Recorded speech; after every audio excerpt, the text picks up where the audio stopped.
Konnichiwa, Samurai James here. Let's talk about the evolution of Japanese swords. So how did Japanese swords become the icons that they are today? Well, in the early days, before 800 AD, they were actually using Chinese-style swords.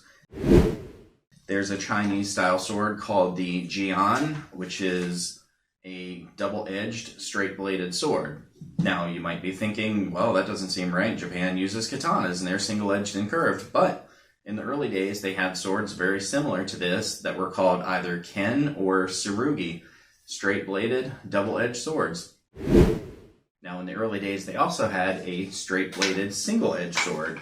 This one being what modernly we call a ninjato, which didn't really exist as we think it did.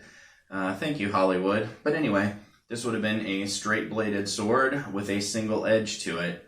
At one point, they did have a little bit of a hybrid to it, where they had a straight single edge for this, and sharpened just a little bit on the back that looks similar to modern-day cutlasses and things like that have a sharpened back to it, but not down the whole length of the blade. Now, of course, it would not quite have had this same sort of handle. It would have been very similar to the Jian and the earlier style sword handles. But since I don't have an example of that, this is the best thing that I have as a point of reference. So, straight blade, single edge.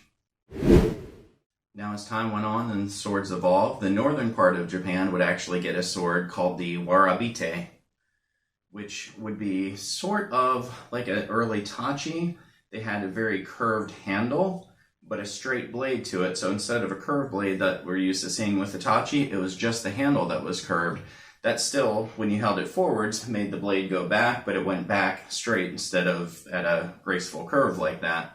Now, they were more simplistic. They didn't have the fancy types of handles that we've come to know as Japanese-type handles in the majority of the cases. Maybe there's a few that I haven't seen, but there are hardly any of these swords surviving, so it's really hard to draw conclusions on how the vast majority of them were.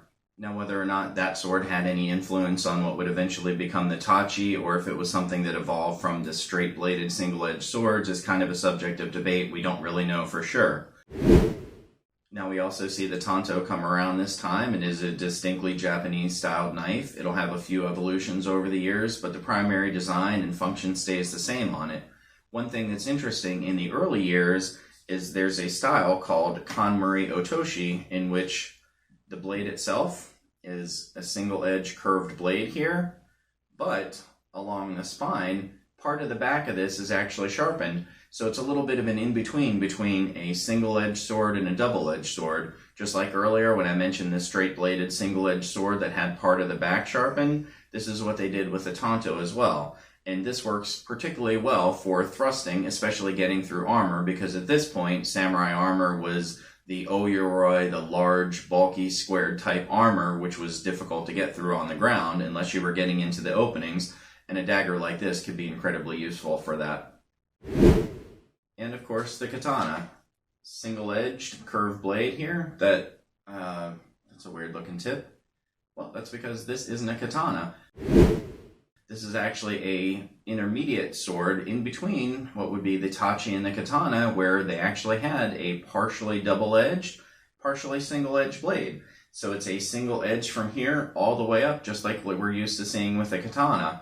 But it's got a more European-style tip to it, or just like the earlier ken, tsurugi, jian, the specific for thrusting type tip.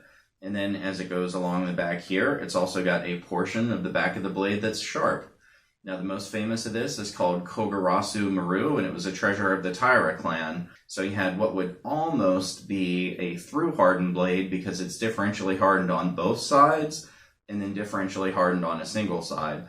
Obviously, this was harder to make than a regular blade would be, because with the differential hardening, that's what gives the sword its curvature. So here, with two differentially hardened edges, it would have a tendency to straighten out more. So it took a very skilled smith to be able to make a blade like this.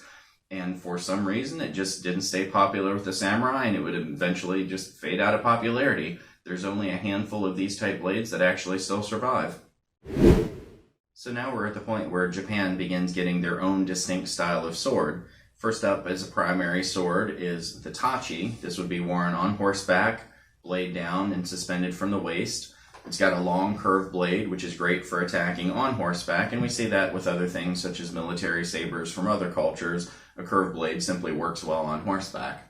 Now, the curved blade is an artifact of the differential hardening, and as we saw, in the earlier days, they had straight-bladed swords with a single edge. So is it possible to do a differentially hardened sword with a pretty much straight blade?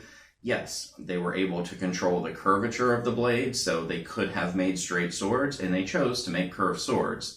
Now, while the Tachi would be the primary sword, that doesn't mean it was the primary weapon. They would still often be using a naginata, a yari spear, or a yumi bow, but this would be their go-to as a primary type of sword. We also see something introduced that's one of my favorite types of swords, the Nodachi. This is the Japanese version of a great sword or very large spadone montante, very specifically two-handed style weapon. You may have seen this in some of my other videos, but it's essentially the same style as a katana, but on steroids. Longer blade, longer handle, two-handed, very good fear-inducing type of weapon. Another large sword that comes from Japan at this time is the Nagamaki. Now it has a blade about the length of a katana, but it has a longer suka or handle to give it additional leverage, especially as an anti-cavalry weapon. Even though this looks like a crazy long handle, in some cases they were even longer and up to 50% of the length of the weapon. As a secondary sword, they would have something called the Uchigatana.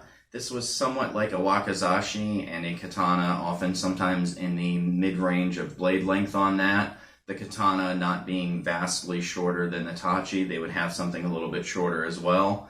Or you may also see them use a Tanto paired along with the Tachi.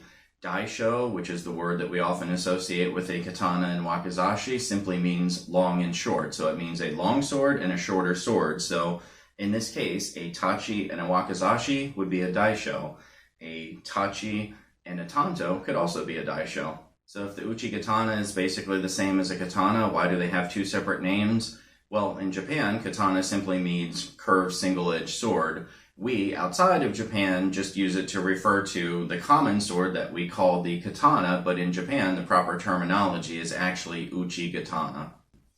Now, much like a katana, this is a single-edged curved blade, and we'll also see sometimes a design here where the blade is tapered in on the back. Now, this is not a sharpened edge, but it's particularly efficient at cutting, and we sometimes see it on naginata as well to give that extra heft in the cut, and should be very effective with it. I'll be cutting with it in an upcoming video, so I'm actually looking forward to seeing if that actually holds true.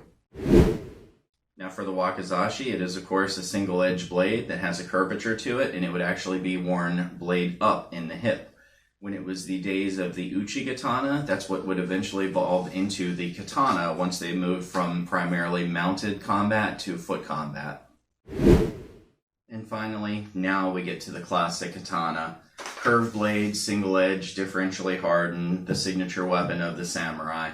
Not so much in combat, but simply the one that we associate with them most often.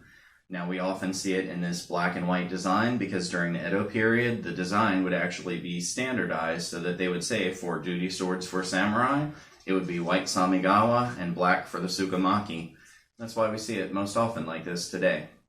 Now, Japan would go on to have a few other different variations of the katana for their World War I and II weapons called the gunto, which are the modern-day military swords. But by this point, the samurai had faded out. They were gone because the Edo period ended and the Meiji Restoration began. So that's not really a sword that I have much interest in covering. So to me, the classic sword ended as the katana. So do you have a favorite type of Japanese sword? If you do, let me know in the comments below. And as always, this is Samurai James saying thanks for watching and sayonara.